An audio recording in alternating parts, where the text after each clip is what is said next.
This episode is brought to you by Novella Mattresses. I watch shows like My 600 Pound Life all the time, and I see those people who are bedridden. If you were bedridden, would you want to live your entire life on an uncomfortable mattress? I think the answer is a solid no. That's why you need a mattress from Novella. Meet their Bliss Organic Memory Foam Mattress, perfect for those who want a cool, dry, undisturbed sleep throughout the night, made with organic bamboo charcoal fiber, excellent motion isolation, cooling gel-infused memory foam that fits all bed frames and is reasonably priced between $179 and $369.99. Perfect for if you want an inexpensive mattress for you, your children, or even for your guest room. Ever since I got this mattress, I've been struggling to get out of bed in the morning because it's so comfortable. Even Frank loves it as it's his favorite bed in the house. Using promo code Schweezy or the link in our description, you can save 10% on any purchase through Novella directly. Become just like Grandpa Joe on a Novella mattress. Again, that's 10% off using promo code Schweezy. And a reminder, when you use our links and promos, you directly support this show.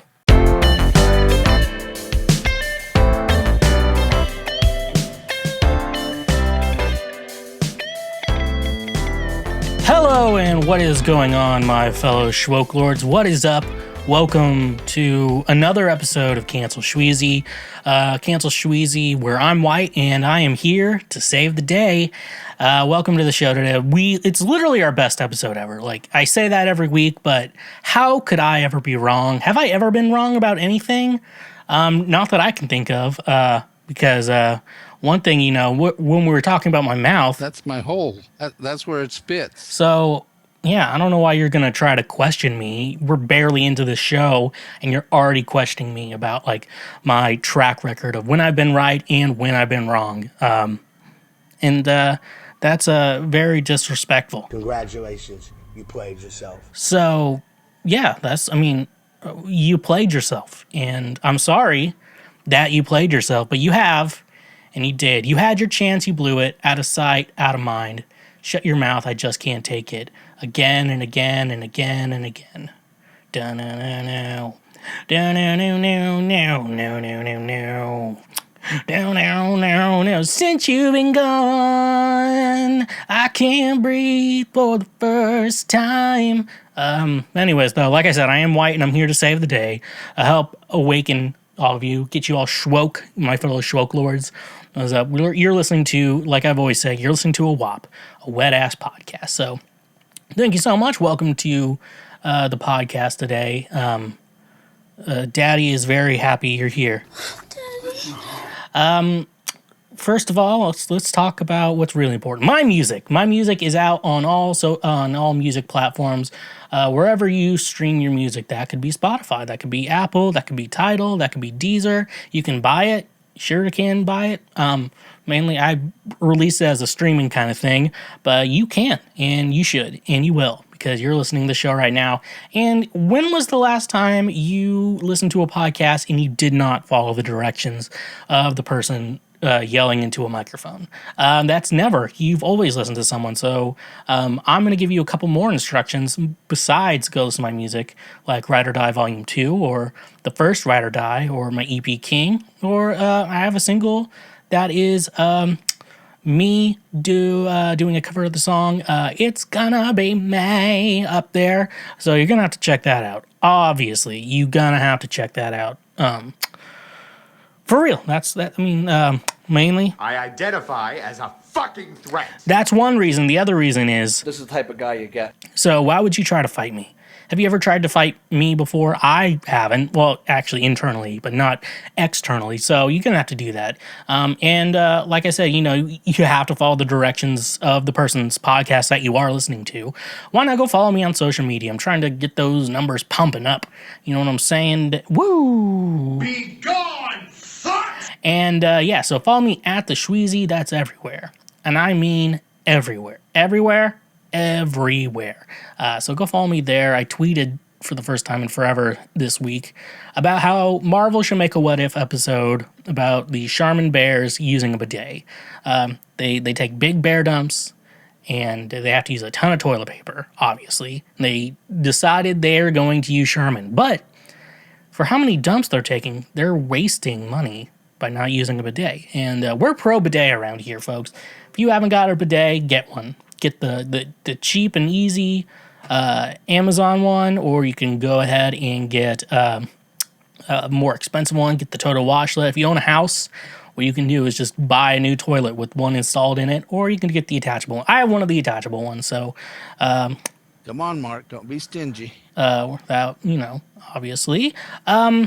But yeah, go do that. And you can also watch me stream on Twitch every Thursday. I don't know if I'm going to be doing this Thursday. That's why you're going to need to follow me on social media to find out when I stream. It may be Friday, could be Wednesday. I have not figured out what I'm doing yet or what game I'm going to play. That's also a big thing I have to figure out as well. So go follow me on Twitch, though. If you have an Amazon Prime account, what you can do is connect the two accounts and get a Twitch Prime, which allows you to get one free subscribe to a channel every month. Following's free, but subscribing is typically like a $5 deal. But if you already have Amazon Prime, then you get Twitch Prime. And why not help out Daddy? Hitting the mic. I'm so good at hitting the mic.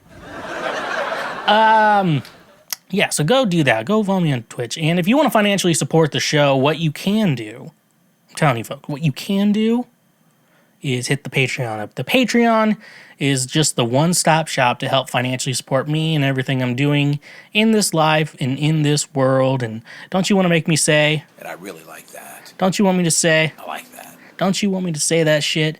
That's why you need to go hit me up on the Patreon page where you can go check out financially support the show. Those are all orders, remember. But however, if you want to do orders that are free, here's the free shit you can do. If you're watching the show on YouTube, what you can go ahead and do, like the episode, like the highlights you like, leave a comment on the highlights you like. I actually do really enjoy when people have good things to say from the stupid shit I say, like a good back and forth and all that shit. Obviously, subscribe on YouTube, too. And if you have a friend who's like, I think they'd be really into Daddy Schweezy, but I don't know where to start. Well, that's where the fucking highlights come in, folks. What the highlights do, you can just share small snippets of Daddy. And then your friends can be like, oh, that was really funny. I'm going to listen to a whole episode. I'm going to listen to this in my car on my drive to work. I'm going to listen to this while I exercise. I'm going to watch this on YouTube when I have a suitor or another person over, and we are going to make love. We're going to make love while Cancel Schweezy is on one of your devices. And I really like that. So why do that? And obviously, if you're on the audio platforms, what you can go ahead and do is obviously subscribe to the show and leave a review. And a 5-star review would be really cool. But rate me the way you believe you should be rating me. Don't be stingy. Come on, Mark. Don't be stingy. You know what you gotta do. You know what you gotta do. I'm telling you, you're the one who is in charge of your own destiny. And, someone really once wise said, life's what you make it, so let's make it rock. That wise person was Hannah Montana. And I actually think that Miley Cyrus could be Hannah Montana. I'm not for certain. I don't want to spread rumors. That's the last thing I want to do on this show is spread rumors. So, Come on, Mark. Don't be stingy. anyways, though, help me out with the algorithm. That's free shit you can do. Help me infiltrate and penetrate the algorithm. I like that. Because, This is the type of guy you get. all right, folks. Anyways, though, let's get into Previous Week Right Now. For those of you who don't know what Previous Week Right Now is, Previous Week Right Now is the news of the previous week that I will be going over right now. And I know you're thinking, I wonder what that title meant. That's what the title means. I'm going over the previous week, and I'm doing that right now. So, without further ado, as Philip DeFranco would say, let's just jump into it. This is from BBC News, and for those of you confused, BBC is not slang for big black cock. Well, it is, but not this BBC. It's British Broadcasting Company, or something similar to that. I don't know, and I'm going to be honest with you, I don't care. Dog phone could help lonely pooches call owners. Your dog may be your best friend, but ever thought it might be nice for it to call you if it gets lonely? A Scottish academic has devised a device that allows dogs to video call their owner simply by shaking a ball. The ball is fitted with an accelerometer, which, when it senses movement, connects the call. Its creators at the University of Glasgow say it could help pets with separation anxiety as their owners return to work after the pandemic. The system in the brainchild of Dr. God damn it, this is a hard name. Ilyena Herczjuk Douglas. That's the part. Okay. A specialist in animal-computer interaction at the University Schools of Computing Science, Dr. Okay, I'm going to have to figure out something. Dr. Hersheyfu Douglas conducted a series of 16 study days with 10-year-old Labrador Zach over a 3-month period. The accelerometer was built with the help of colleagues from Aalto University in Finland and concealed inside Zach's favorite toy. The first 2 days saw Zach make 18 calls, half of which were accidental, while he slept on the ball, suggesting the system was too sensitive. But during several calls where he was awake, he showed his owner some toys they often play with together and approached the screen, suggesting he wanted to interact with her. By the final experimental phase, lasting 7 days, the accelerometer tuning had been refined and Zach made 35 calls in total, averaging 5 a day. While many seemed accidental, Dr. Hersheyfu Douglas said Zach showed additional interest, pricking up his ears and approaching the screen in interactions where she used her phone to show him things such as her office, a restaurant, an underground station, and a street busker. While the academic said she can't know for sure that Zach was aware of the casual link between picking up the ball and making a call, it was clear that sometimes he was definitely interested in what he was seeing, and that he displayed some of the same behaviors he shows when we are physically together. Dr. Hersheyfu Douglas said one unexpected consequence of the experiment was that she found herself getting anxious when she placed a call to Zach and he wasn't in front of the camera or didn't approach the screen. This is sometimes something she would consider for the next iteration of the system, she said.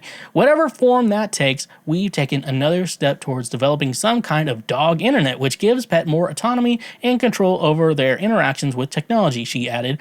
That could help the pandemic puppies find new ways to deal with the stress of being home alone as their owners return to work.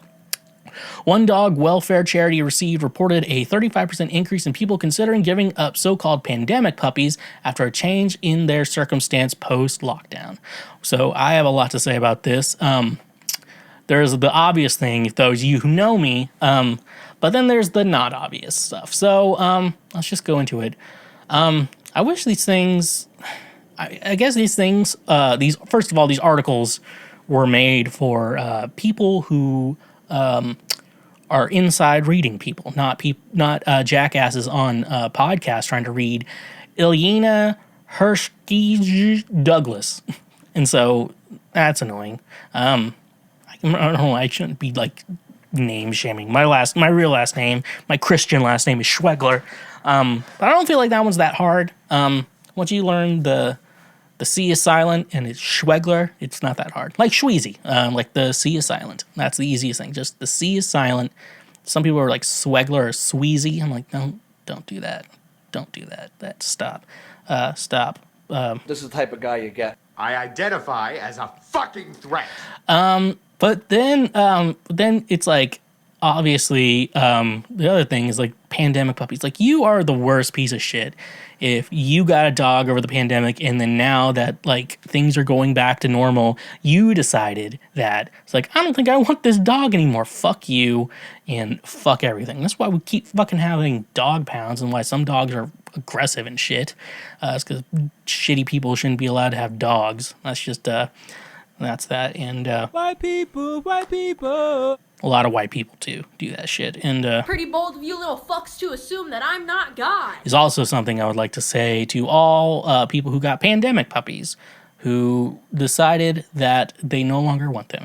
And especially people who get dogs at Christmas, like for their kids, and then they're like, I don't want this dog anymore. Fuck this dog. It's going to the pound. Fuck you.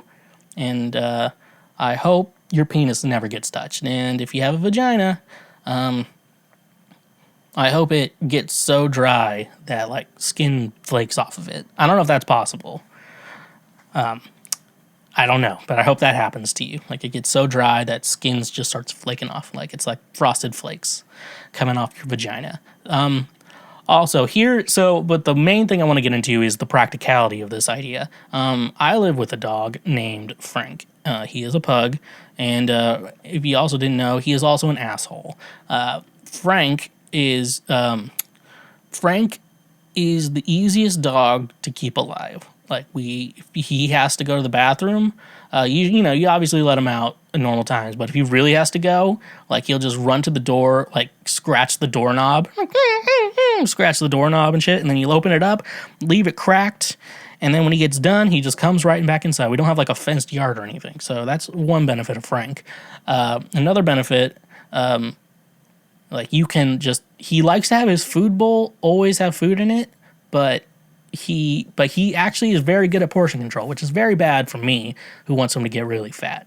So I'm going to start calling him Fatso. Stuff like that. And then he knows how to open the door to my room. I'm pretty sure he thinks that we share a room. He always goes to I don't know why. He knows how to open doors. I can keep the door closed. He knows how to open it from the inside. Like this dog is stupid smart. And like I said, he's super easy to keep alive, but he has like the worst emotional needs. Like hates it when like you lock him out of the room at night. He's like, I want to sleep on your bed. I'm like, God. So I imagine we give Frank this fucking thing, this fucking call you. It's going to be nonstop calls. It's going to be nonstop. Like my whole day, I'm going to have Frank on FaceTime the entire day. That sounds awful, and I don't think I can deal with that. And that's rough, buddy. So I imagine Frank you just get a bunch of squealing and stuff. He's really nice. Like when you come home, I think he only gets excited for me nowadays.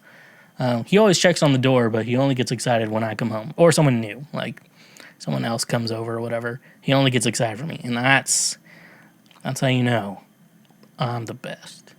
I'm the best. But also, last thing I want to say in regards to this, dog internet. We don't want dogs to take over the human race. Have you watched any of the Planet of the Apes movies? I don't think I have, but I kind of get the gist. Don't let them take control of society, I guess. That's the main purpose of the movies. I have to assume that's the main purpose of the movies. Don't let dogs take control, or any animal rise up against humans. Gotta let them show their place. That's why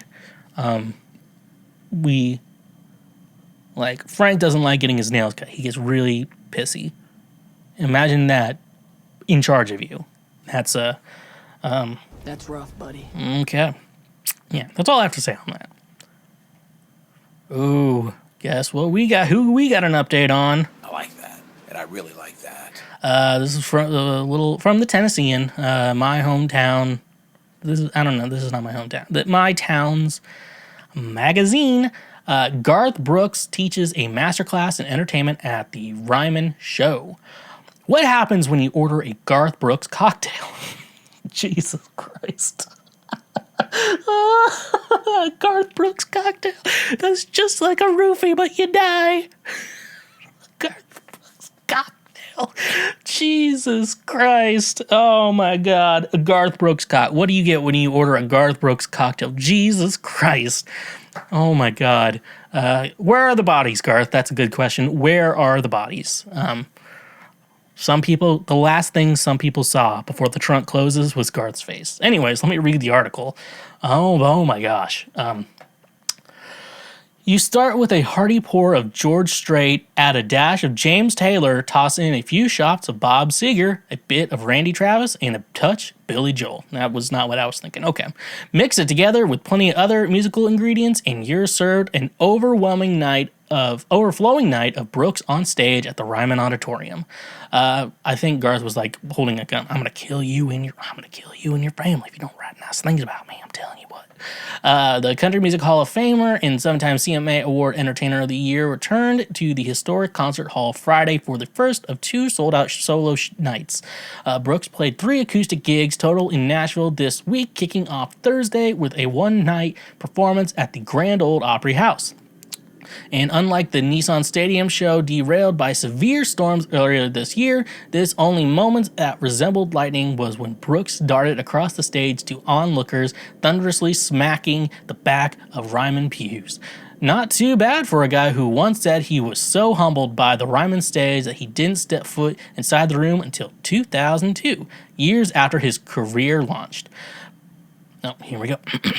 People were at the Mother Church of Country Music. Brooks, dressed in jeans and an Oklahoma State shirt, said from the stage Friday night, "Forget about the artist that stands on this stage. Nothing but respects happens in this house." For the 2.5-hour show, Brooks played DJ for a mixtape of the songs that helped make him. He weaved together a sonic web that drew lines from James Taylor's Carolina in My Mind to Brooks' own The River and Bob Seger's Turn the Page to The Thunder Rolls. Brooks' acoustic appreciation for songwriting, he played parts of some 40-plus songs Friday night. Mood from Bill Withers' Ain't No Sunshine to Ed Sheeran's Perfect, Elton John's Rocket Man, George Jones' He Stopped Loving Her Today, Randy Travis' 3 Wooden Crosses, George Strait's You Look So Good in Love, and the list goes on. Still, his jukebox shuffle earned highest applause when landing on a Brooks original like the ovation-earning a cappella audience request, The Change, Honky Tonkin' 2 of a Kind, Working on a Full House, and foot-stomping fan favorite, Callin' Baton Rouge. You're just pouring gasoline on a fire, he said after a rowdy ovation. I love it. I like that. Between songs, Brooks shared lighthearted moments of his songwriting origin story, from nights cutting his teeth inside Oklahoma's bars to chasing his dream as a young songwriter in Music City, entering the Country Music Hall of Fame and getting a call from Bob Dylan. Sound familiar? It isn't the first time Brooks teamed his musical history with first-class showmanship and an everyman charm. Brooks launched a 5-year Las Vegas residency in 2009 that eased the entertainer out of an early retirement for his return to full-fledged touring. His expansive stadium tour, which postponed earlier this year in part due to the surging COVID-19 cases, wraps in 2022. Brooks said a new residency may be in his future. Brooks sold the Ryman show Friday at limited capacity, despite tickets demand reportedly reaching the tens of thousands. Audience filled the balcony in the first dozens or so rows of the Tabernacle's ground floor. We're talking about doing a residency like this here, Brooks said. We're just trying it out and seeing. And of course, it wouldn't be a night with Brooks without a few songs from Trisha Yearwood. Brooks, a.k.a. Mr. Yearwood, invited his hit-making country singer wife for a handful of songs, including a first-time duet of Brett Young's 2018 song, The Ship and the Bottle, a standout rendition of In Another's Eyes, and a cover of Shallow from 2018 blockbuster A Star Is Born. Yearwood closed her cameo with a trip to 90s country excellence via withstanding smash single She's in Love with the Boy. I just love singing with you, Brooks. I just love singing with you, Brooks said to Yearwood. He never, ever gets old singing with you. Yearwood replied, I love singing with you. Brooks wrapped his initial set with a tribute to Last Call sing-alongs Don McLean's American Pie, Cat Stevens' Wild World, Billy Joel's Piano Man, and a raucous rendition of Friends in Low Places. Fist-bumping front row onlookers and tipping his hat in appreciation to The Balcony. He returned for an encore that included a few fan shout-outs, like leading a marriage proposal to She's Every Woman and the night's final bow, The Dance. Thank you for the respect you showed this house, Brooks said. Thank you for the respect you showed the music, for Trisha Yearwood, and especially for myself. I love you very much. Love one another. Thank you for my life. So, honestly, the only thing I can really say is this sounds like a good show. However, it's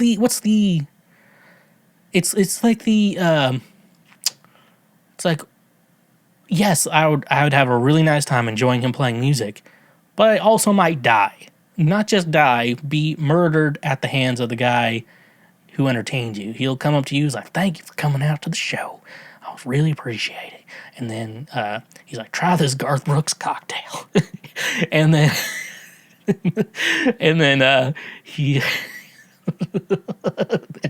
then you pass out, and then you kind of wake up, like your eyes are like, oh, you're kind of phasing in and out, and then you just see, I like that. I really like that. And then the trunk closes, and that's the last thing you see in life, and then you're dead. So it's like, yes, you had a good night and had a lot of fun, but also you just died. So what are the consequences here? What are we doing? Where are the bodies, Garth? Where are the bodies? And where's Chris Gaines' next album, too? I really want to listen to that shit. That's the questions I have for you today, my friend. Garth Brooks, tell me where the bodies are. We need to know. The families need closure. Okay, here we go. This is from Yahoo Lifestyle. I had to put the lifestyle in there. I could have been just like, this is from Yahoo, but I was like, no, I want you to know this is Yahoo Lifestyle. Tiger King's Carole Baskin breaks silence after missing husband found alive. Tiger King 2 explores the heavily debated fate of Big Cat Rescue owner Carole Baskin's ex-husband Don Lewis, who mysteriously vanished in 1997 and was later declared dead in 2002. Now, new claims have arisen suggesting he is still alive and living in Costa Rica. Appearing on the UK's ITV show this morning via video link from Florida, Carole addresses the speculations, saying she didn't think he would be capable of supporting himself. Joe Exotic, the subject of Tiger King, famously claimed Carole was to blame for Don's disappearance, going so far as to say she fed him to the tigers, something she has always denied. In Tiger King 2, Don's attorney Joseph Fritz reveals a detective called in, confirming Don was alive and in Costa Rica. When we were talking about Don, the detective got mad at me and slipped up and told me there were federal reports of him alive and well in Costa Rica that he had to overcome, he said. Ray Rodriguez, Don's associate, added he talked about moving to Costa Rica and started over afresh. Don told me he was there to get away from Carole, and so he put investments into my name. Don was allegedly linked with a gang that could forge passports, with new claims suggesting he changed his identity in the wake of his disappearance. Carole said that while it seems impossible that Don would actually still be alive, she's glad to hear it. I'm glad to hear it. Cool cats and kittens, or whatever she fucking says. I didn't think that he was capable of supporting himself. He took about $1 million down to Costa Rica, and I had agreed to let him do that so that he could prove to himself that he could make a living, she told the host. And when we recovered what we could out of that year later, it was only about $80,000 because the investments he had made were so bad. So I don't know how it is that Homeland Security says he's alive and well in Costa Rica, but I'm glad to hear it. In 2019, Joe, 58, was convicted on 17 federal charges of animal abuse and 2 counts of attempted murder for hire to kill Carole Baskin. He was sentenced to 22 years in prison. In Tiger King 2, the former zoo owner is fighting for release via a presidential pardon, and would-be hitman Alan Glover claiming his target wasn't Carole but Joe himself.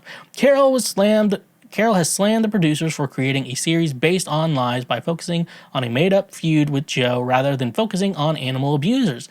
She and her husband, Howard, are currently pursuing legal action against Netflix on the grounds that they only agreed for their footage to be included in the original Tiger King project. We had worked with those producers for over 5 years on a program that they said would be like Blackfish. And so we had worked with them to say, here's all of the abuse. Here are the abusers, she told This Morning.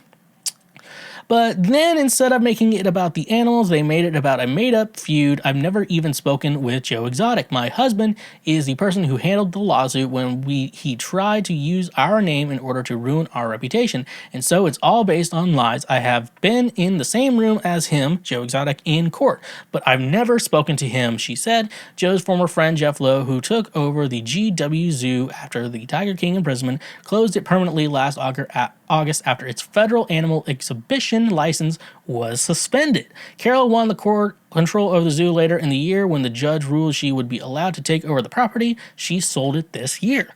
So, in our next segment, obviously, I will be talking in a lot more detail about Tiger King 2. I did watch it, and we will be talking about it.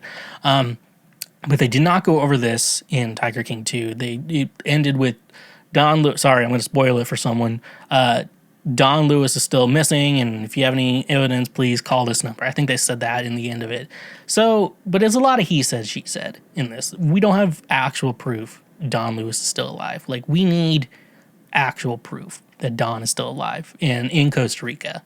Because if not, then it's just a lot of he said, she said. And Carole, obviously, and she still acts guilty during the whole thing. But like I said, I'm going to go into that more. I just wanted to bring this up before we go into our next segment when we actually go full throttle. Let's go full throttle. And into Tiger King 2, because that is an important thing that we need to discuss and go over. That's just this is the type of guy you get. Yeah. So my nose itches. So don't kill your husband and feed him to tigers, and just stay away from tigers in general. That's life lessons from Schweezy. Here we go. This one made me laugh. From the New York Post. Apparently they're not good, but I'm going to read it anyways. Adele's Oprah concert proves she didn't lose her voice with those pounds. That's rough, buddy. There are some singers who make you feel music in a way you didn't realize you'd been missing until you hear them again.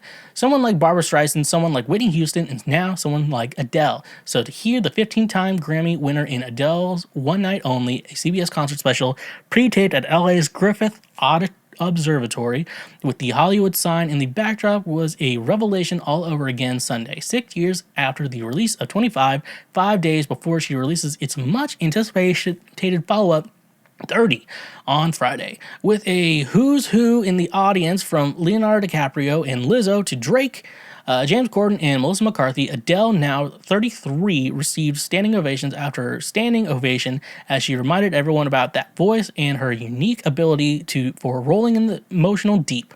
Even if, as she admitted to Oprah Winfrey 67 in an interview that was interspersed throughout the concert, she's not as deep as her songs might make you think.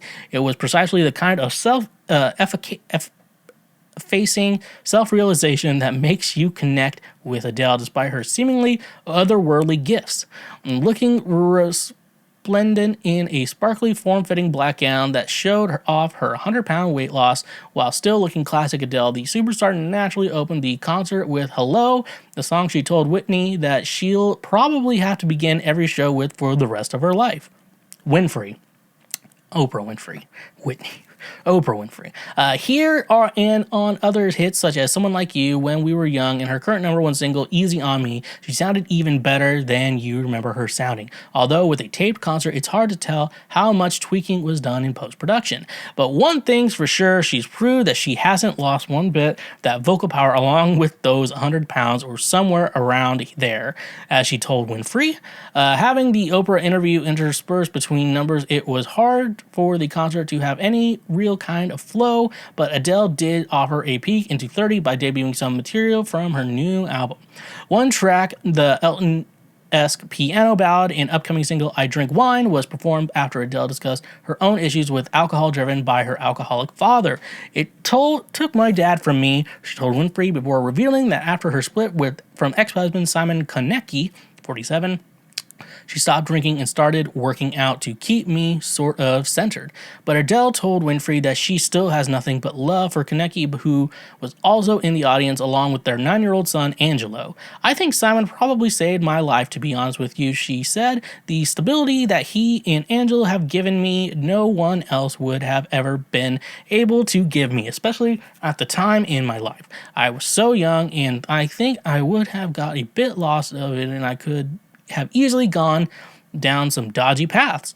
After Adele addressed all the attention surrounding her weight loss and how it even disappointed some of her fans, it's not my job to validate how people feel about their body, she said. She performed another new song, the stripped raw Hold On which she confesses about struggling to feel at all during the darkest of her divorce. Then Adele discussed her new romance with 39-year-old sports super agent Rich Paul. It's very smooth. said the blushing singer before ending the concert with another new song, Love is a Game, and ends 30, but Adele told Winfrey, I don't treat it like a game anymore. So, yeah, I'm excited I need to listen to Adele's new album. Is it out now? I'm not going to look it up because I don't care, but once it comes out, I'm assuredly people are going to be like, did you listen to Adele's new album? And we're like, nope, I'm going to listen to it now. So, yeah, but here's the problem with this article. Here's why I pulled this article I want to discuss. The title is the reason I pulled this article. Adele's Oprah concert proves she didn't lose her voice with those pounds. How did she make a deal with like a sea octopus witch? Like, how would you lose your voice with the pounds? Like, honestly, I actually know a thing or two. I went to school. I studied music technology, but you had to go in on an instrument. I went in on voice, so I do know what the hell I'm talking about with this. When you're bigger, you have to it's a lot of breath, and then there's things in your throat that vibrate. Can't remember the names of them right now. Someone's gonna be really mad, but like it vibrates, and so you have to use your air. You have to use air to vibrate, and when you're a bigger person, you have to use more energy, and it's a lot harder because you have to kind of like when you're fat, they have a hard time walking because you're carrying so much weight. That's the thing. It's kind of like singing too. You have to use your body, and when you're bigger, it's harder. It's harder to sing when you're bigger, and that's why when you see bigger people, like when you like slim down, it's just really cool, and they get a lot better. With Adele, like she wouldn't have lost her voice.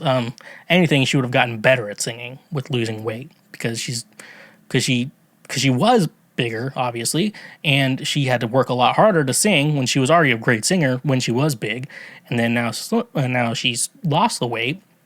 Easier for her to sing now, so it's not something that she is gonna have to worry about that she's gonna lose her voice with this. She did have vocal nodes a while back, and so that's like a scary thing. I'm like, vocal nodes are like, don't want vocal nodes. It's bad. If you're a singer, it's the worst. It's like shit on your throat and on your vocal cords, and if you don't take care of yourself right, you could not sing forever. You could just really fuck up your voice. Even just talking could really just fuck up that. So don't get vocal nodes, and don't skinny shame Adele. Like, it's like, I get the fat. I get like fat shaming's bad, but also like I'm not a big fan of the fat acceptance movement. Like, especially when you're not healthy. So it's like seeing someone with a really gross like ingrown toenail. It's like, don't toe shame me. I'm like, well, you need to get that fixed. That's a problem you should fix. Shit like that. But then we also have to realize that everyone hates their bodies, and so just make sure you're healthy. Body weight doesn't matter as long as you're healthy. And if you have a problem that's like weight oriented, like it's like, hey, you have this problem, and if you lost weight, it could go away instead of taking like 30 pills a day. So yeah, I mean, I'm not here to discuss that, but anyways, it's just this title is fucking stupid. She didn't lose her voice with those pounds. Well, yeah, she didn't fucking. Is this the little fucking mermaid here? Did she like lose? Did she sign a deal with a sea witch? Like, what the fuck? What the fuck, New York Post? It's a fucking shitty thing to say. But good on Adele for losing like 100 pounds. Like, obviously, I used to be fatter, and I've gained some back, and I've been fluctuating over the pandy. Some of you probably, if you watch the show, you definitely saw that shit. But like, I remember I lost like 30 some pounds, and so it was like that was hard. And once I got there, it was like I'm having trouble losing weight, like moving forward. So after there's like you lose your initial amount, and then after that, it's just that's when it gets hard. So 100 is good. Like, she was bigger, but she wasn't like 600-pound life. Like, if you're like 600 pounds, like they'll be like, you lose 50 pounds in a month, and you will, and if you follow the diet, you will lose 50 pounds. That's for sure. But anyways, good on Adele. Excited for the album, and fuck whoever wrote this article. Fucking selling her soul to a sea witch or whatever. Have you ever been hungry? I have. But did you know 40% of the food in the US goes uneaten and $218 billion in food is thrown away every year? When you're hungry, that information will turn you into a Kyle and punch a hole in the wall. But do not fear, my friends. Today's sponsor, Imperfect Foods, is here to save the day. Imperfect Foods is helping to prevent food waste, and so far their customers have saved 139 million pounds of food. They're affordable and convenient, making sustainability more accessible. What I love most is that they meet a lot of different dietary needs. In moments I'm stingy with my diet, I always go full throttle on a low-carb diet. They can even hook you up if you're vegan or vegetarian as well. Here is the best part. When you sign up using the link in our description, you can get an $80 credit. Holy shit. That is an incredible deal that you should be taking advantage of. So sign up for Imperfect Foods today, help stop food waste, and get an $80 credit. Remember, when you use our links and promos, you directly support this show. Are you a fat piece of shit who needs to get their life together? Do you want to look like me, the pinnacle of health and nutrition? Well, to be just like me, the greatest athlete of all time, you're going to need health supplements to get the most out of your workout. Lose some extra weight and work towards a healthy lifestyle. That's where today's sponsor, FNX Fitness, is your new hero. FNX Fitness is committed to creating innovative supplements of the highest quality that provide focus for a productive morning, energy to thrive all day, performance supplements to reach new goals, unique sleep and recovery formulas to support any sport, and healthy supplements to support an active lifestyle for years to come. I also really enjoy their clothing line that makes you look good while working out as well. Another thing I love about FNX Fitness is that with every purchase, they donate a gallon of water to a child in need. Start working out smarter, not harder. By using the link in our description today, you can save 15% on your purchase. So go save 15% on some of the best supplements out there when using the link in our description. And remember, when you use our links, you directly support this show. Oh, here's a good story. Okay. So it was my buddy Steve Lane, also known as Stove, also known as Speeve, because in between she believed, and then in some parentheses he lied, and then there's Speeve. What's mainly important is Speeve. He had a birthday, and we threw him a surprise birthday party last Monday. Exactly 1 week from when I'm recording this, which is not anywhere near what you need to do. So, and as some of you may know, that was the third day of a 3-day bender.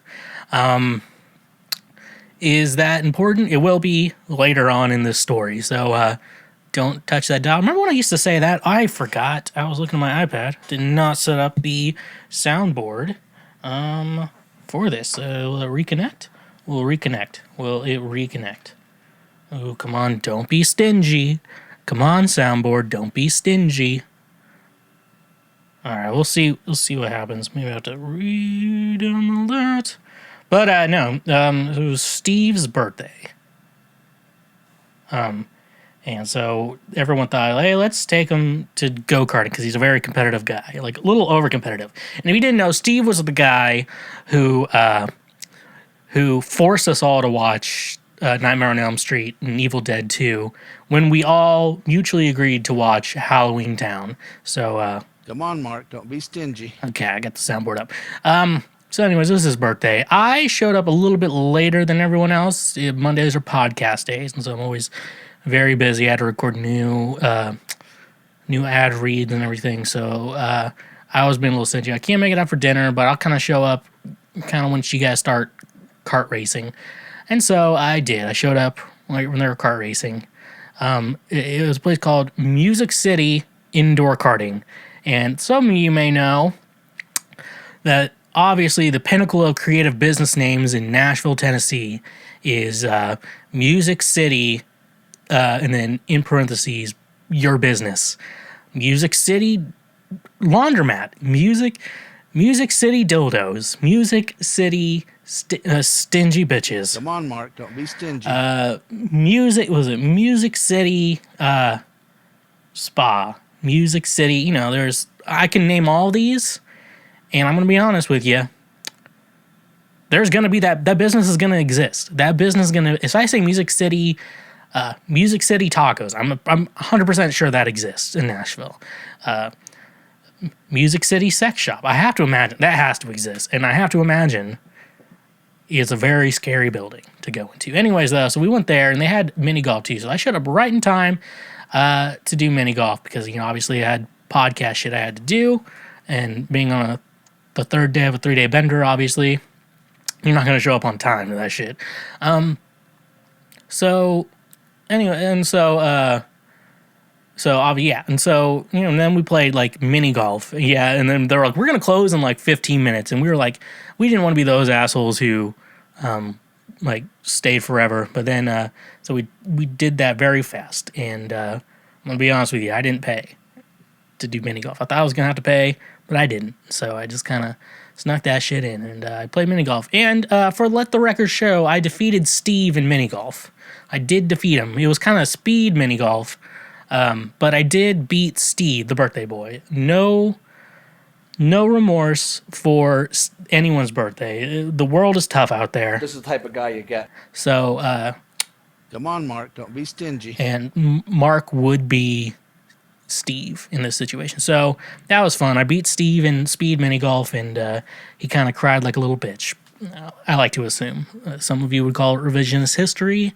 I don't fucking care. And then we went to a bar, Pins Mechanical, and the doorman saw my license, and apparently my license is expired.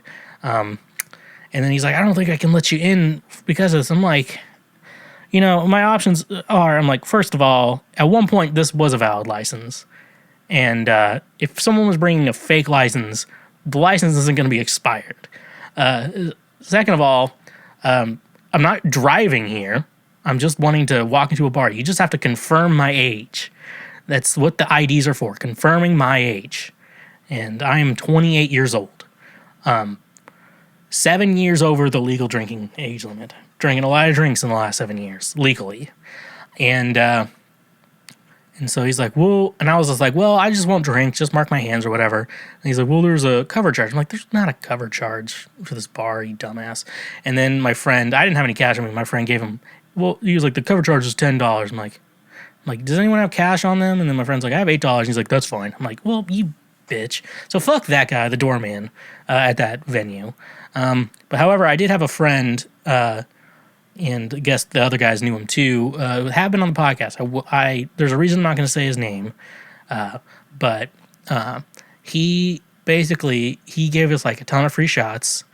I'll get back to the shots later, but then he's like, let us play bowling for free. Now, it's not a real bowling alley. It's like a bar with like little bowling balls that aren't that heavy, and like pins on strings. It's a weird situation. I don't know how to explain it properly, but it had like a bowling alley, but it's not like a real bowling alley. It's just kind of like something like you could set up with your friends, but the pins put themselves back up. Like that's all it really is. Like it's not like if you're good at this, like you're not going to be good at real bowling.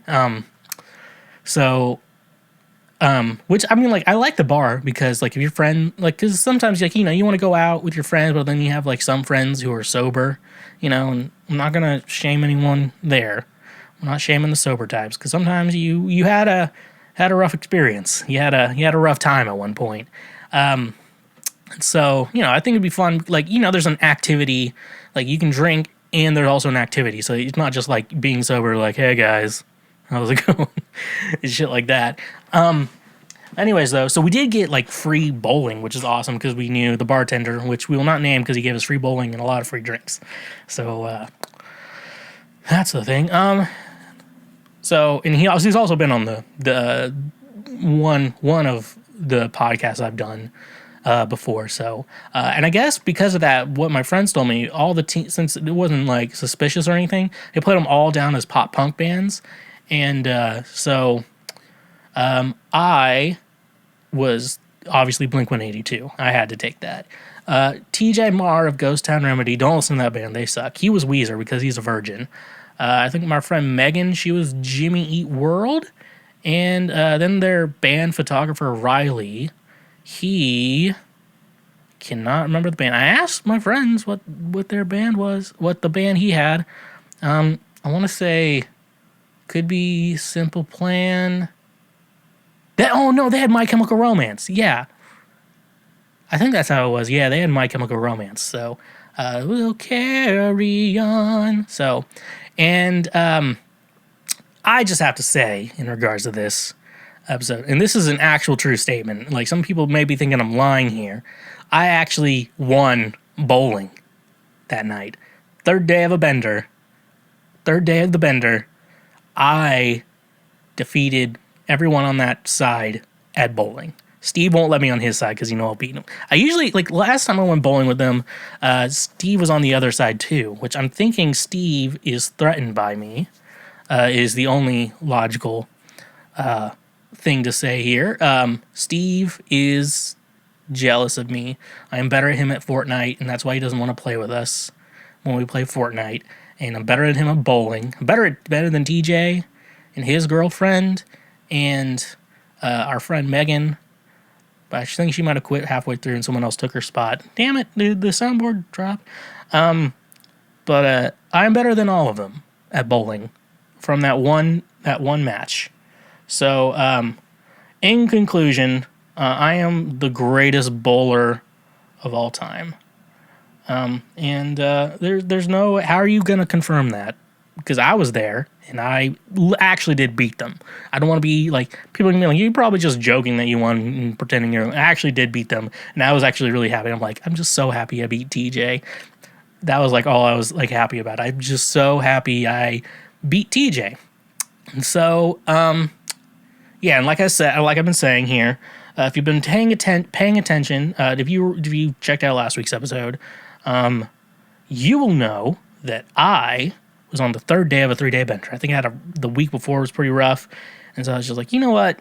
Like, it was kind of the mindset of like, I don't want to. Drinking's not fun anymore to me, and so, yeah. So what happened at the end of the night? I think I got to a point where like I'm done drinking for the night, and everyone else was like, let's do shots. It's Steve's birthday, and I can't turn down a shot. It's my blood. Well, I can't. I physically cannot. It was like working. Now it's... Oh, come on. Oh, I need to... Well, I'm on the right track, right? I'm on the right track. Come on. Don't be stingy. I can't even play the sound. It's better when it was a physical device. Like, in theory, this sounds better, but it's not. Anyways, though, yeah, so... I guess, yeah, we go back to their place. And they live in Hermitage, which, if you didn't know, I live in East Nashville. And I think majority of this group lives in East Nashville. And they live in Hermitage because they have, like, this big property and house and stuff like that. And so, yeah, we went back there. I think we took more shots. On the car ride there, I blacked out completely. And, yeah, apparently we took more shots, and I guess other shit was going on. And then I... passed out. Come on, Mark. Don't be stingy. On the couch. And then people tried to wake me up. And then I guess I maybe woke up and I passed out on the floor. And so I woke up on the floor of my friend's home after a 3-day bender. How the 3-day bender ended was waking up on the floor of my friend's home. This is the type of guy you get. So yeah, after that, I'm not saying I'm like, oh, I drank too much, I regret it. I'm like, I don't regret it. I was like, I just want to get it, just do this, go hard for 3 days, and then be like, I'm sick. I don't think I want to drink for a while. Just kind of like that. I kind of just like, I just want to stop drinking for a while. One, it makes me look super bloated, which being on camera is not a good thing. It also, I gain weight. And so, like, you notice when I stop drinking, like, the weight goes down because a lot of empty calories and alcohol. So good. And I think I've mentioned this before. Just kind of like, it's not fun. I'm not having fun when I do it. Like, you're supposed to have fun when you drink. Even like you go out with your friends and I'm like drinking heavily. It's like, I don't think this is fun for me.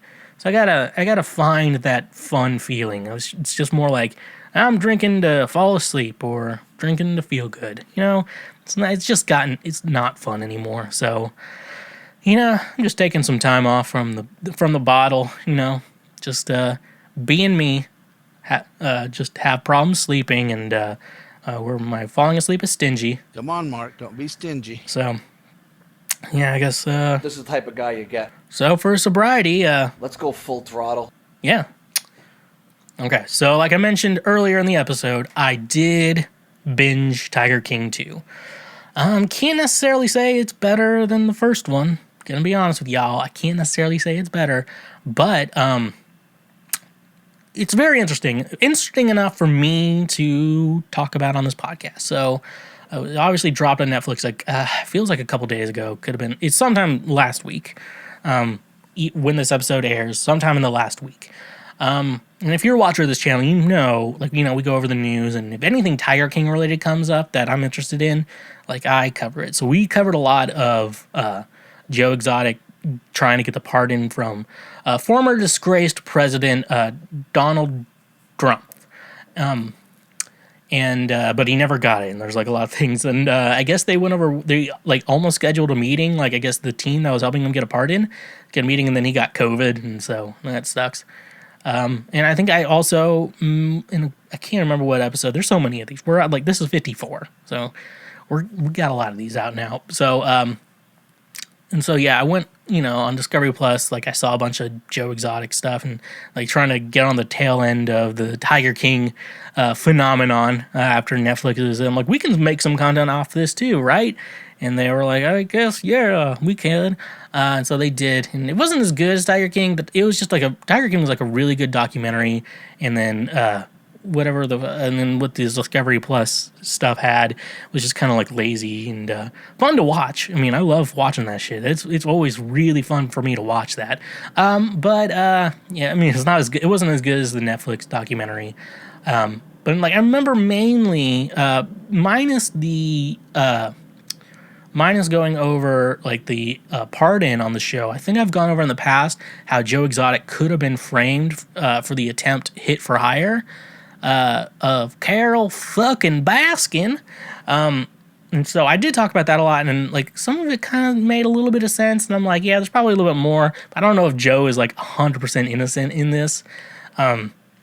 So basically, you know, going over season 2 or Tiger King 2. I don't know what we're calling it. Tiger King 2, season 2. It basically goes over like three different storylines. Obviously, Carole Baskin murdering Don Lewis. Joe Exotic and Jeff Lowe and their little thing that's going on between them. Like, they just need a kiss, you know.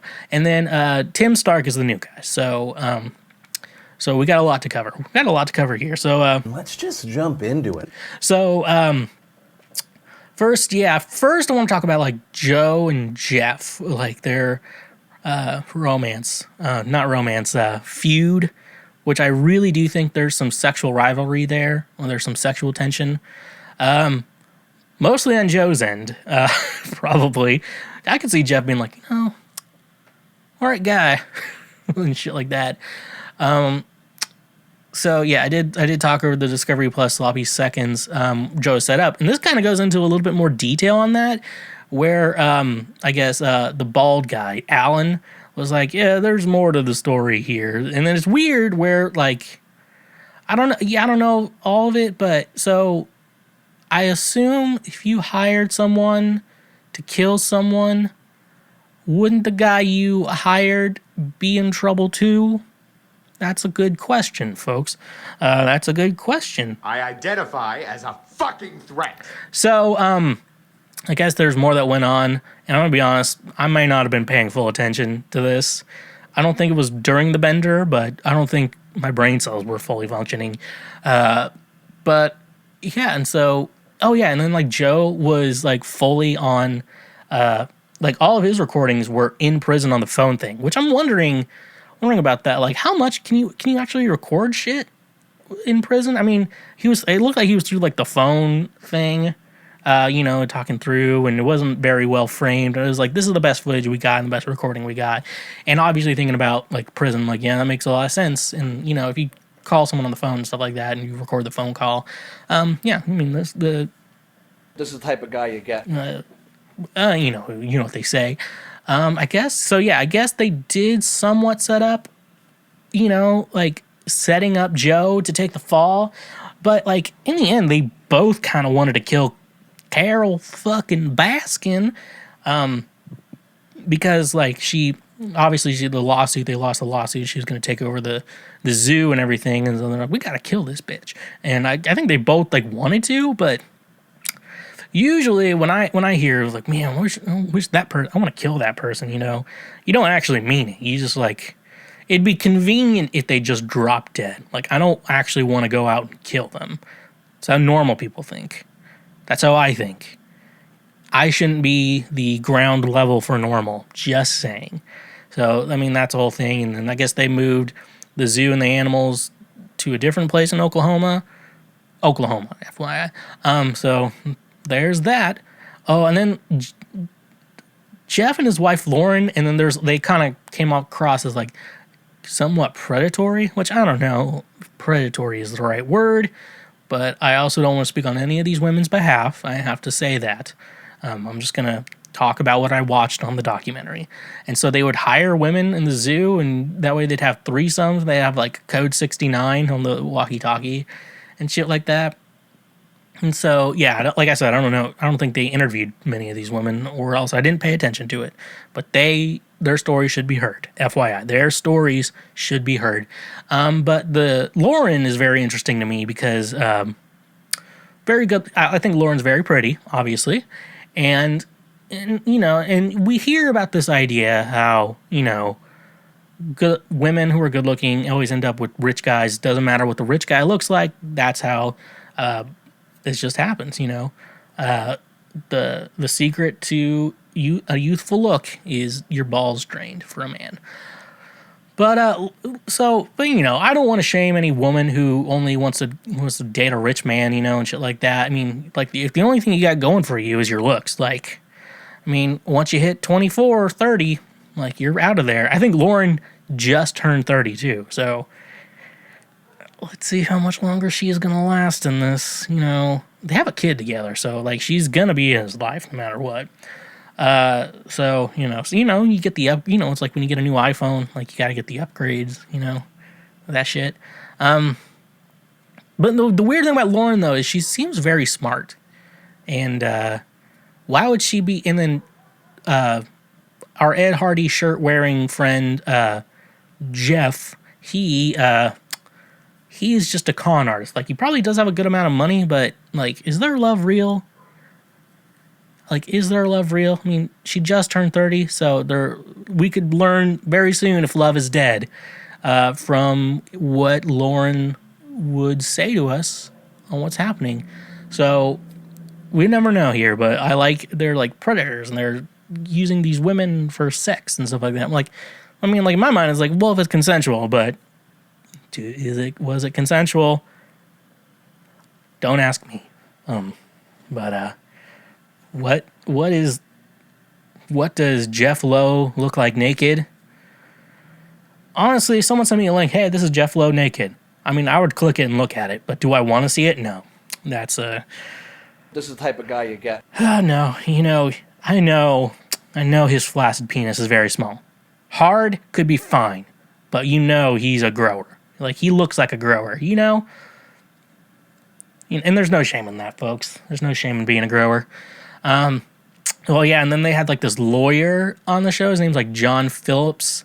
Like, clearly this guy just wants to be famous and on TV. Like, there is some sort of mental disorder where you're like, you want to be famous, however, you don't have the talent to be famous. So, like, musicians and actors and stuff like that, like, they're famous, but they probably, like, as long as they're financially stable, they're okay as long as they can do the career they want, like with music or podcasting and stuff like that.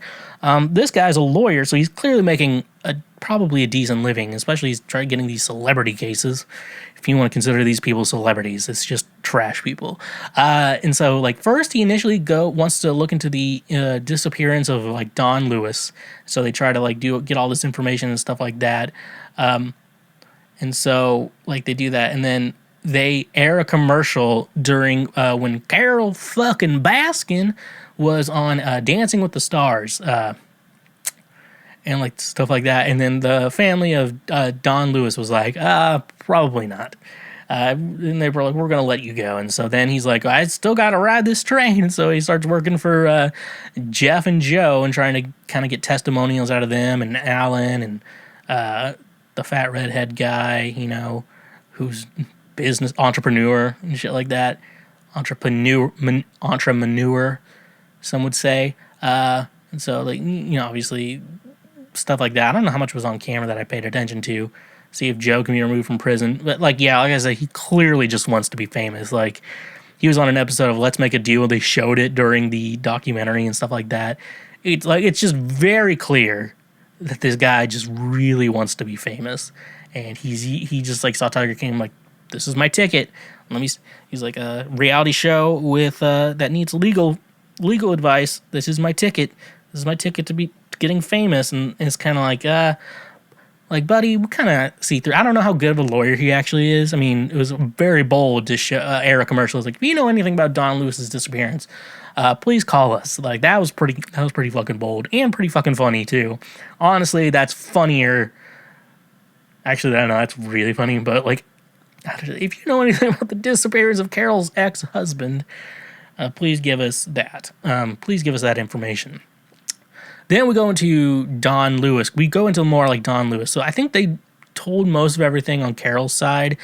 Carole is even like posting these like video diaries, like trying to prove like from her personal diary that she didn't kill him, which is sketch to me because you could, I don't know the word to say this, but you could clearly make this fucking shit up.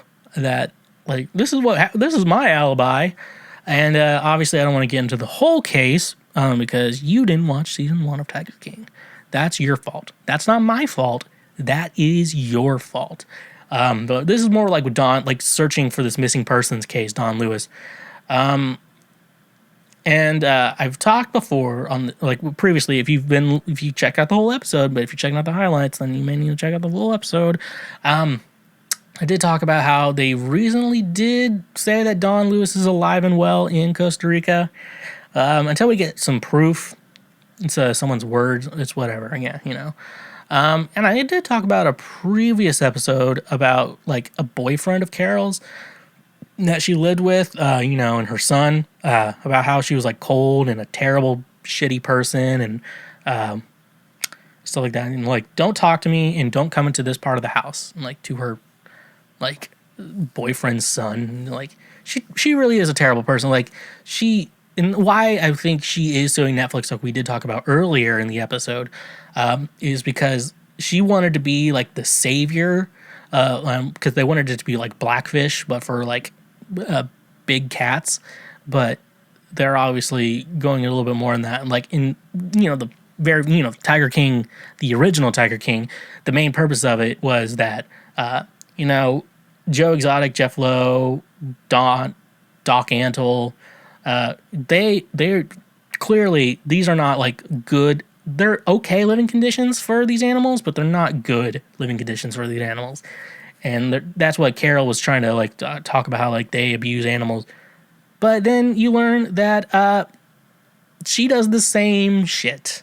And so like that's probably why they were not very happy. And so now it's Tiger King 2, they're even more or less happy because they're being like, Carole murdered her husband, and they're like, can we, and Carole's like, can we please stop talking about this shit? Because she did kill him. She wants everyone to shut up about it. And if she didn't, she's probably very frustrated that he is, that people are still talking about it. So either way, and even her husband, I don't fucking know his name. He like wore a do-rag at one point. I'm Jeff Lowe, or whatever. What's his name? I think I can find his name. It's not Harold. Harold would be the perfect name. Howard. I was close. Howard and Harold are pretty close. So, yeah, I was not completely wrong. So they go into that, but then you learn, which wasn't like much of a surprise when you watch the first one, to learn more about Don Lewis being shitty. Like, obviously money laundering is one thing, but he was probably mainly doing that so he had something to live on, while Carole, Carole would probably get all the rest of his money too if they got divorced or whatever. So he's just kind of making sure he has that, put some assets in his name. But then he learned, like, he started, like, sleeping around with underage women in Costa Rica. I don't know the laws of Costa Rica. I actually do have family in Costa Rica. And I bet you that makes you think, like, are you Latin in any way or whatever you would consider Costa Rica? Absolutely not. My white mom's sister married a Costa Rican man, and they live there and have Costa Rican children, aka my cousins. And then you're like, well, if you have family there, you know a lot of Spanish, don't you? Absolutely not. Barely any at all. Like, I can say, no, sorry, no Spanish. I don't speak Spanish, and por favor, don't try to do this to me. Don't do this to me right now, folks. And then, you learn that Don kind of shitty, and then you wonder, like, did Don get murdered? Maybe in Costa Rica for doing tons of shady shit, and stuff like that. Did he do a ton of shit like that? Maybe that's the case, and then Carole's innocent, but who knows? They need to, like, if Don Lewis really is alive, they need to prove it, and I don't know, because I know there's sketchy things, because he probably is not a legal citizen of Costa Rica, but honestly, I don't care. I mean, they just need to, innocent until proven guilty is the proper term. And if Don is alive, Don should prove it to the world, because we all want to know. Or else he should figure out, give some proof, cut off some toes, get some teeth out, knock some teeth out, get someone to bury it somewhere and be like, look there. I bet that's where Carole did it. And that way to prove he is dead. And then that way everyone would be like, Carole's going to jail. And like I said, I don't know if she deserves to go to jail, but she is a terrible person. All these big cat people are terrible people. And then we finally get to Tim Stark, who is out of his fucking mind. Like, the only way I can describe this man. He's in charge of this thing called Wildlife in Need. And he's like, I'm a drug addict. I'm addicted to animals. I'm like, those aren't drugs. Those aren't drugs. You know what? You should try drugs. Some. Like, maybe, I think with this guy, weed will be really good with him, because he needs to calm the fuck down. He's out of his fucking mind. Like, he gets sued by PETA. At one point, he has to go to court, and he's like, fuck you. He's, like, saying this in court. Like, fuck you. I'm going to represent myself. Fuck you. You can't take my animals. And, like, they can. And then they do it. And so you see PETA, like, and PETA sues him, and then they drive up to his property. And then they had this, like, weird segment where he was bringing some to the GW Zoo.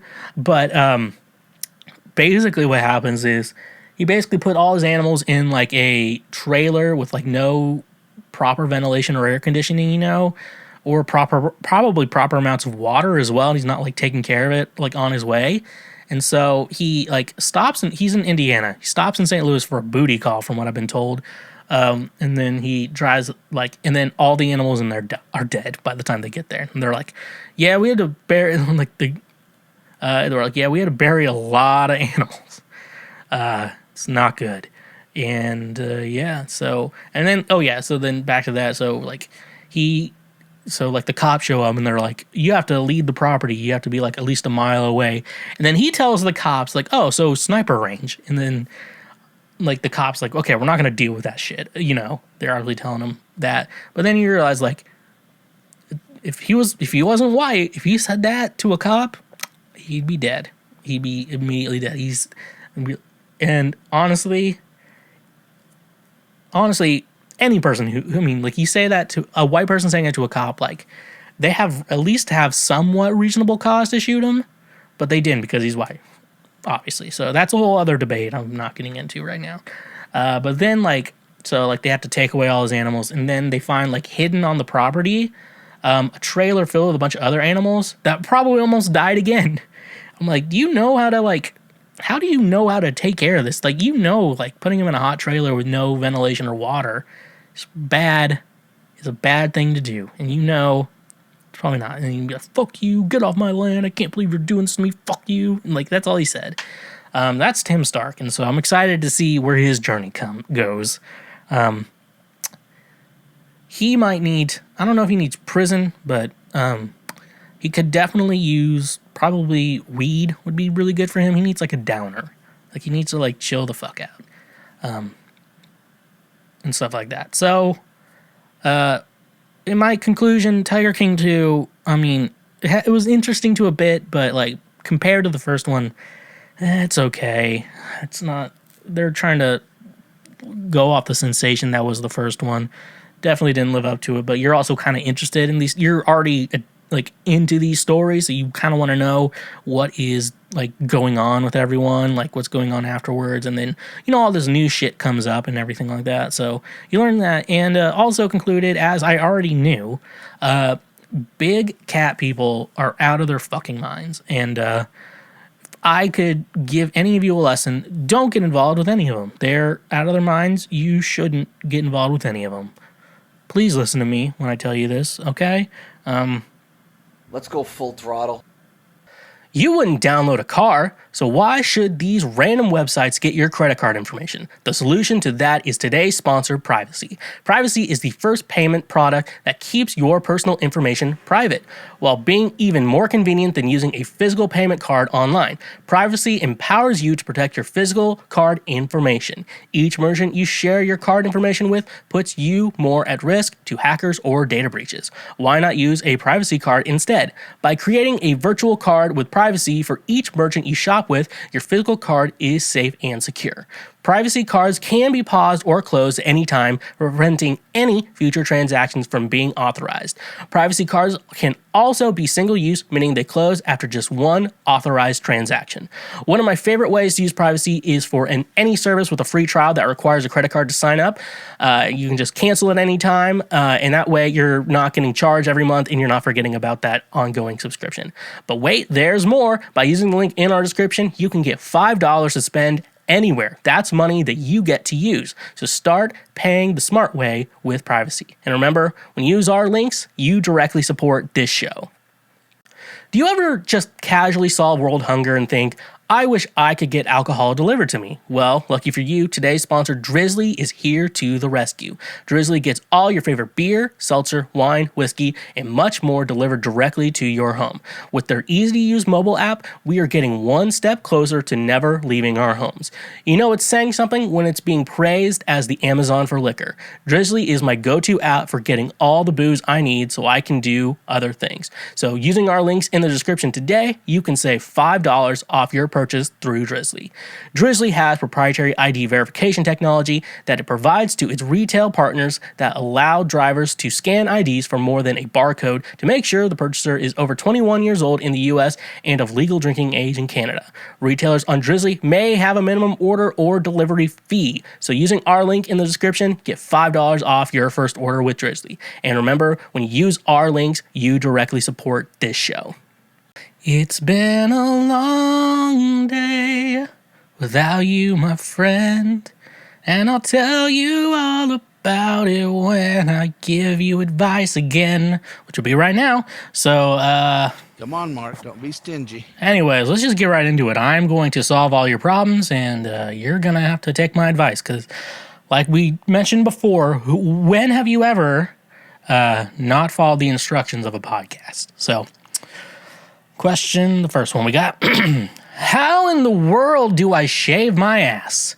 As a 17 male, how the hell do I shave it? Do I use scissors or an electric razor for my pubic hair? I usually use scissors to clip the big parts of the bush, then use the razor for the last bits. But for the ass hair, it's different. It's very uneven surface, so using an electric razor there, I would just cut myself. How do, for example, gay porn actors have it so clean and nice? Do they use laser hair removal? So obviously, you've come to the expert here. Is my ass hairy? Yes, I do get hair down there. The hair on my body is not a good representation of who I am. Like, weird patch on my chest. My chest hair is weird. Pubes are just out of fucking control. If you think about like what Jewish pubic hair looks like, that's the exact thing I have. It is a fucking mess down there.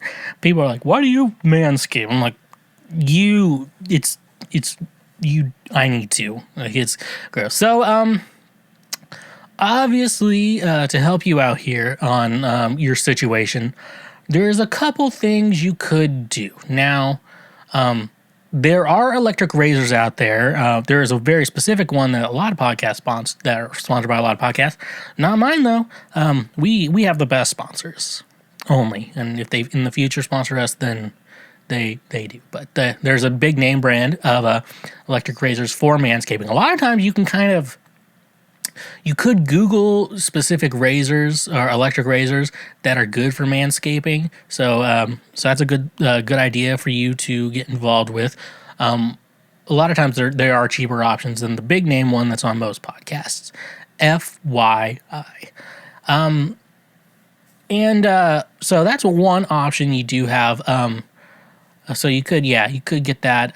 It's not going to be like a clean shave, but they'll still have a little bit of bumps. But that's obviously, let's be honest, folks. That's kind of what you expect. Now, one time, I was drunk. And that's not the surprising part.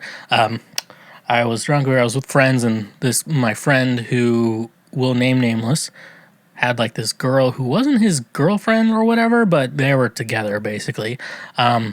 In my drunken stupor, I was like, how do women shave their butts? Like, or how do women have clean butts? Like, there's no hair down there or anything. And then she was just very honestly, was just like, nah, it's just a couple wax strips, and then you just rip it off and it's gone. So, which I think back about that, I was hoping for like why did you ask that? And then she was like, nah, you just take a wax strip and then you rip it off. Just one big old wax strip. So that's the other option. Waxing, which can hurt. I lost a bet once and I had to wax my legs. I don't think it was that bad. Women are just women. No, it's like a horrible, out of context. That's gonna kill. That's gonna actually cancel me. Like, I don't think it hurts. Just women are women. That's gonna be taken out of context. I'm like, that's gonna actually cancel me. Schweezy, Koala Bear podcast host says women are women. Anyways, so that's an option.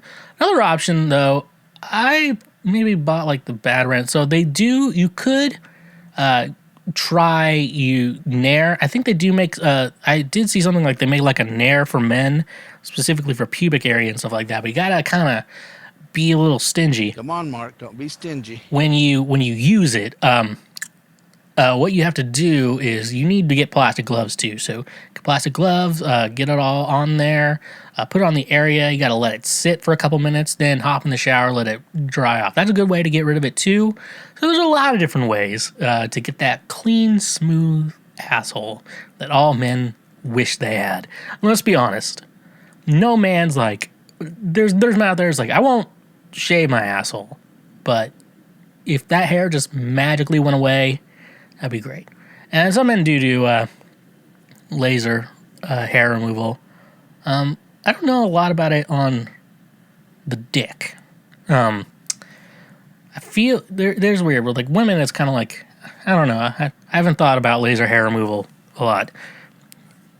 It's usually like get the hair to grow in the right places on my body and remove it from the wrong places on my body. And the wrong places are the pubes. And it's weird. Every woman has a preference. Like, I assume at least be groomed. That's just my general strategy. Some women don't care, which, I mean, but some of them just like, I go by the rule of like, whatever a mouth is going to be on, trim that shit. I've talked enough about assholes and pubes. Number 2, what's up with society's obsession on waking up so early in the morning? I understand it's efficient since the economy runs from morning to early evening, but seeing the same post about waking up at 5 a.m. to work out, then hit the shower, then work is starting to sound like a copy pasta. With that in mind, do morning people see night owls as inefficient or lazy? So I am clearly I'm more of a night person than I'm not a morning person at all. Like, people are like, let's do this at 10 a.m. I'm like, that's reasonable. But I think here's some things I do know about that. I think they do. Yes, I think a lot of morning people think, when you sleep in, like you're lazy because you're not doing anything. But consider this, like you have, the idea of the modern workday, 8 hours of work, 8 hours of sleep, 8 hours of free time. And so, in my mind, it's like, it doesn't matter what order you do that in, just, if you can accomplish all three, that's the dream right there. And let's go full throttle. So yeah, they do. Morning people do because they think just sleeping in is like being lazy and not doing anything. Because at the times they're awake, when you're asleep, they're getting stuff done while you're asleep. But at the same time, when they go to bed, you can still be getting stuff done. So that's what I always say. Like I like to wake up later, and then my friends are like, "Man, you sleep all day." I'm like, well, I was like, I kind of like to. I still get the right amount of work done. It's just at a different time. I just don't like waking up early. Biologically, though, like some people are night owls and some people are morning people. Way back in days when we all lived in caves, some people had to watch. I think how biologically we started working is that some people had to watch the cave at night. Some people had to watch it during the day or whatever from predators and stuff like that. Because if everyone's sleeping and a fucking mountain lion comes at you because it's hungry, you are fucked up, my friend. Congratulations, you played yourself. So, that's going to be the end-all, be-all for that situation. And then I do know a lot of times how we as a society have gone to be like morning people. I think there's a lot to do back in the day when everyone farmed a lot more, where like you had to wake up early, like at a decent amount of time where it's not hot or whatever. And that's why like the school schedule is so weird. Like you think like end of the school year is like May, but the beginning of the year is January. So it's like the reason why schools are the way they are is because in the summer, that's when farm people needed help and stuff like that. And for some reason, farm people have to wake up early for some reason. There's probably is a good reason for that. Do I know it? No. But it was like on a 90-Day Fiancé. Like they got mad. Julia and Brandon, they lived on a farm, and she didn't wake up at 7 a.m. to feed all the animals, and like the animals need to be fed at the same time every day. I'm like, well, sounds like the animals are the betas and I'm the alpha. So if I'm gonna wake up at noon and feed them, they're gonna eat at noon. So that's how they're living their life. And this is the type of guy you get. So that's why I was wondering, like, they need to be fed at 7 a.m. every day. I'm like, no, they're going to get fed when I feed them. That's going to be the rule. They're going to get fed when I feed them. Oh, no, that's not email. YouTube updates of terms and services. Okay. And I guess when it's farming, for some reason they had to wake up early. And my dad had a cross-country meet here. He's a cross-country and track coach. And it was in Nashville. So they had it at 8 a.m. because it was still like summer. It was like September maybe. And I was like, why do these things have to be so early? He's like, well, if later in the day it could be hot. I'm like, why don't you do it at night? He's like, well, it's dark. They can't see. I'm like, well, I don't know. The sun works and it's like 8 a.m. and I couldn't find the place. They didn't give you any instruction on how to find this place. I'm like, you guys really don't want people to come to this race, do you? That's offhand. That was just me ranting. Anyways, though, I live by, I'm night owl, so I may be a little biased here, but, with the 888, the 888 rule, you get your 8 hours of work, 8 hours of play, 8 hours of sleep. That's how you have to live your life. So, mainly for morning people. Come on, Mark, don't be stingy. And also shut the fuck up in the morning, because that shit's annoying when like you're someone like a morning person's just like asking you 100 questions and you're like barely alive. That's annoying. So stop that shit. How should a parent monitor a child's phone without invading privacy? Whenever I hear stories of a child having/doing something bad on their phone, example, talking to someone much older than them, buying contraband, etc., people usually blame the parents. They say that the parents should have been monitoring the child's phone and checking to make sure they weren't putting themselves in danger. But I also hear stories of controlling parents who go through their kids' phones to make sure that they aren't doing anything bad. People usually say that they are being too controlling and invading the child's privacy. I know that there is something that you can put on your kid's phone, I can't remember what, to ensure that they aren't doing anything dangerous, but I know that there are ways to get around it. How would one monitor a child without invading their privacy? So, this is a good question. Am I the best qualified person to answer? No, because what I will tell you is I don't have kids. And my friends with kids, I'm like, well, let's just let them hang out. And they're like, no, because they're going to be annoying for the rest of the fucking day. And then you're going to leave. I'm like, yeah, that's kind of what I'm doing. So there is a fine line here on invading privacy versus being too controlling. You don't want to be too controlling, because it's like you don't want to be too controlling, but you also don't want to invade their privacy. You kind of want them to have a life outside of them. So you could debate all day. The answer is, here's my idea that I'm going to go with because I'm the expert. So I would say put that shit on your children's phone, but don't let them know. And you have to kind of stand back in a bit to an idea of making sure that they don't know. And so, because once they know, like the moment they know, like you try to stop them from doing something, they're going to know you're on their phone and then they're going to try to work around it. So there's that ground right there that you have to pay attention to. Like they're going to do stupid shit and stuff. Like you have to realize what's just stupid shit you did as a kid and you turned out fine, or similar to me, whichever way you want to do, or what would actually be terrible for them to happen to them. You kind of have to draw that line. Like you and your, like, I don't know the example of things, but because you kind of, and also there's a good idea of making sure your kids, you're not like a helicopter parent or super controlling to your kids as well, because there's a yin and yang to it. There's a good middle ground that we have to find. And in that middle ground, what I'll say, you got to make sure that they're not, like, if you have a daughter and she's not hooking up with some like 22-year-old, and that's also really sad. It has to be. That's the saddest shit. Like, obviously, the 13-year-old doesn't know better, obviously, to be dating a 22-year-old. But you're 22 years old and you're dating a 13-year-old and she just sees you as older and cooler or something like that.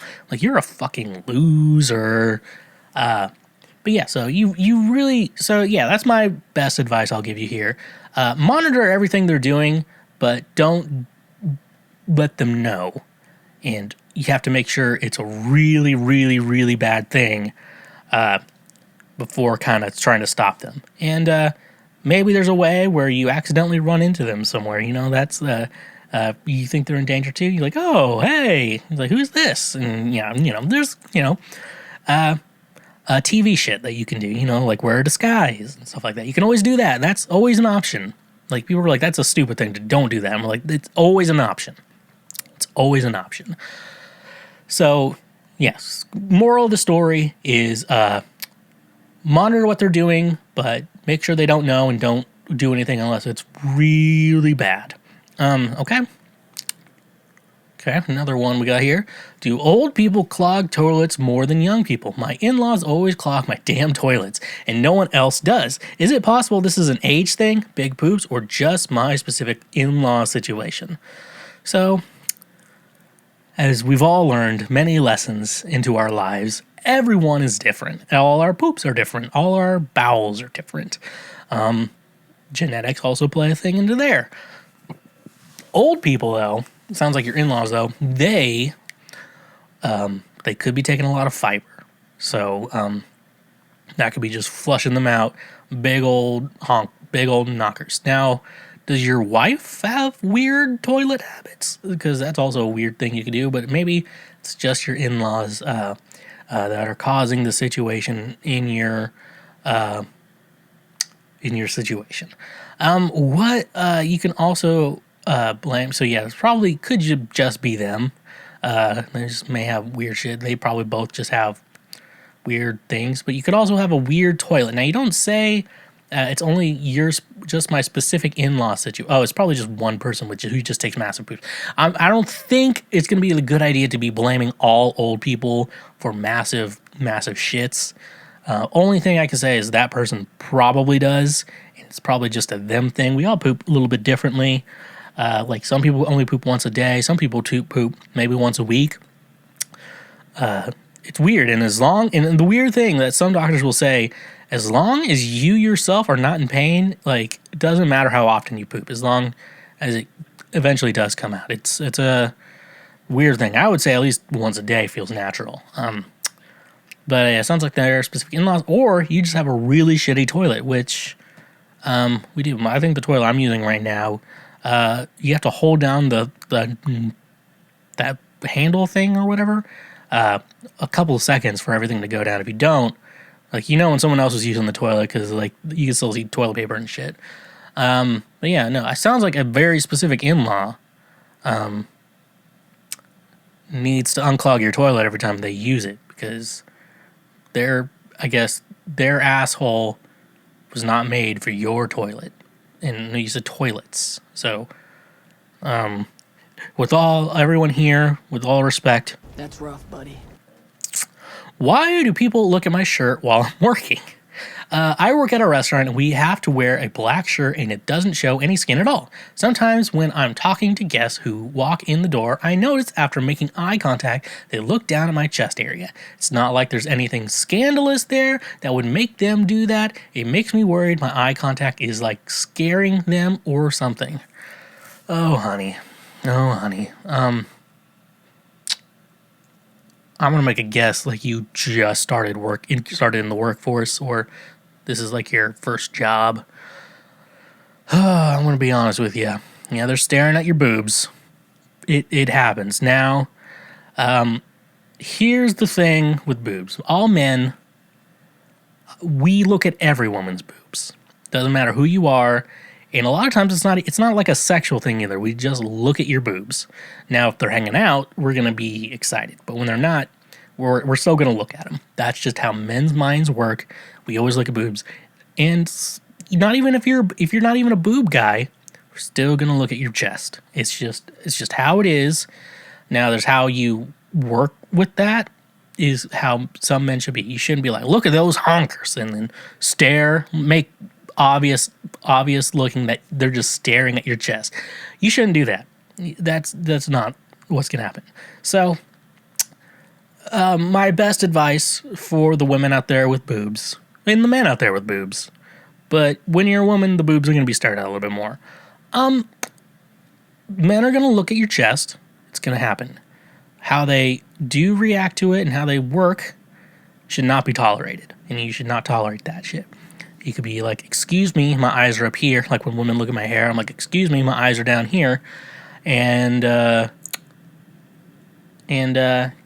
say shit like that. And just don't take shit from people. Probably not going to be able to do that at a restaurant. But you may be able to get more tips that way. So take advantage of your boobs, ladies. That's the lesson of today's podcast. Take advantage of your boobs. Okay? Come on, Mark. Don't be stingy. Okay? So, yeah, just realize we're all staring at... Ladies, just realize we're all staring at your boobs, so take advantage of it. Okay, next one. Do obese women have trouble finding dates? I would think the answer to this question would be no, due to the large population of chubby chasers that exist now and men becoming increasingly desperate and willing to lower their standards. But I'd like to hear from some people with more real-world experience on this subject. And defining the term obese, I don't mean lime curvy women. I think he meant light curvy. Lime curvy women or thick women. I mean women who are noticeably very large. So, every man has a preference. It's just. This is the type of guy you get. So it doesn't, there's no clear answer to what a man likes and doesn't like. So there are clear chubby chasers out there who are into obese women. Where I've watched enough episodes of My 600-Pound Life to know that, one, you need to get a Novilla mattress. So if you want to be bedridden, it'll be a perfect mattress. 10% off. Link in the description. Promo code Schweezy. But I don't even know where I was getting at. Just doing a fucking bit. But yeah, no, men have preferences, and some guys are into bigger women. Some guys, I prefer, my rule is she has to be skinnier than me. That's just, which is not hard to achieve, honestly. And don't be stingy. Come on, Mark. Don't be stingy. With looks, because look at you and then look at her. People they'll criticize Margot Robbie or Gal Gadot on their bodies, and then look at you you're just a fat loser. So So you can't be that guy. So I mean, like, you know, it's okay to have preferences. Like my preference, like I said, I want her to be fit, like skinnier than me, and it's not hard to. That's not hard to accomplish. Now, when I'm thinner, I can't go by that rule. But when I'm thicker, right now, 2Cs, I can make that rule just a little bit. And like, you can't be. Like she'll probably still weigh less than you, buddy. Anyways, I know a lot of guys like a fatter woman. Some guys like just fat women, or just it's not a deal breaker to them. Sex is a questionable to me. I just want to know what's going on there. There's those guys like too. Like there's like fat women, and then like this really small skinny guy will be with this very big fat woman. It's very weird. Like I don't know how that works. There's a lot of mechanics going on there that I don't understand, and maybe I won't understand. Maybe it's all self-discovery. That's what Cancel Schweezy is all about.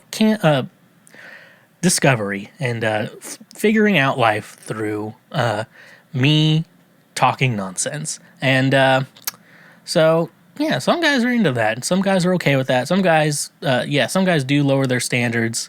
And like I said, it's easy for a woman to go out and have sex. Doesn't matter who you are. Like, if you're a woman and you want to have sex, you're going to find it very easily. When you're a guy and you're straight, it's going to be very, very difficult. It's not as easy for women. Women can just go out and have sex with anyone they want. Men have to try. That's why men do all this shit. And then when men don't do that shit and go on weird TLC shows, that's where I'm crazy. That's where I'm alarmed. So, ladies, I want to we're speaking to the ladies again. If you're fat, just know there is a man out there who wants to fuck you. That goes out to all ladies out there, actually. If you every time you look into the mirror and hate something about your body or how you look or your appearance, just remember there's some guy out there who wants to fuck you, and there's some guy out there who would give you money for pictures of your feet. That is This is the type of guy you get. not me though. I'm not into feet. I just can't get into it.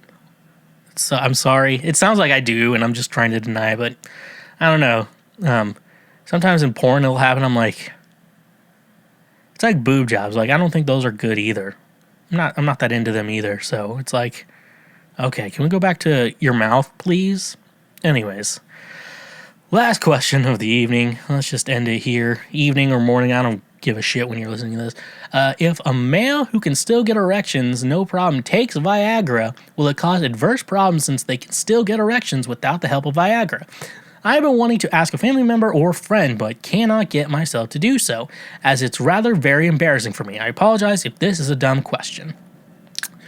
Yeah, as a young kid, I don't know how to answer that as a young kid. That's a doctor. I'm very open. I take antidepressants and shit like that, and I easily have to, sometimes I can't just be jerking it all day. Once a day, twice maybe if the stars align, and I'm really, really bored. I'm not a doctor, so I may not be the best person to answer this question, but thank you for thinking of me.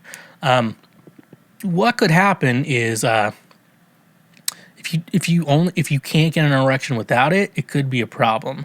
So I think that could be a problem. I don't know if there is any sort of, I don't know if there's not like a typical Viagra addiction, because really men only take it to when they want to fuck.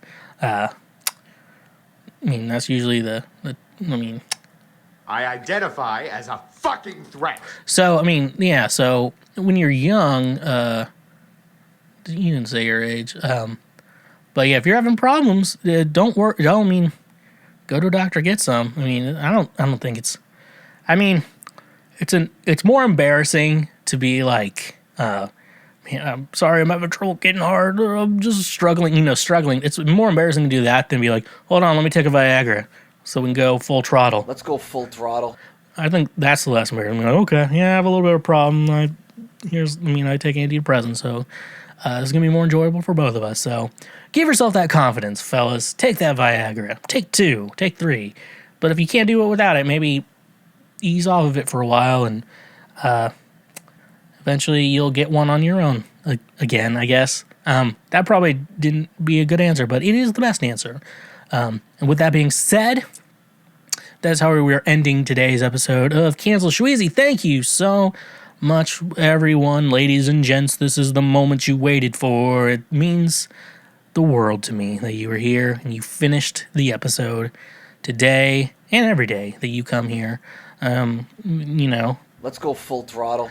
Anyways, though, thank you for listening to the show. Follow me on social media at TheSchweezy. That's everywhere. TikTok, Twitter, Instagram, Facebook. That's a great place to follow me and my music under Schweezy on all music platforms, Spotify, Apple, Tidal, Deezer, YouTube, Amazon. All those places are a great way to say thank you for being a friend. If you have an Amazon Prime account, connecting that to your Twitch account to get a Twitch Prime, so you can follow me, but you can also subscribe to me while I play video games on the interwebs. And a great way to financially support the show is to support us on Patreon.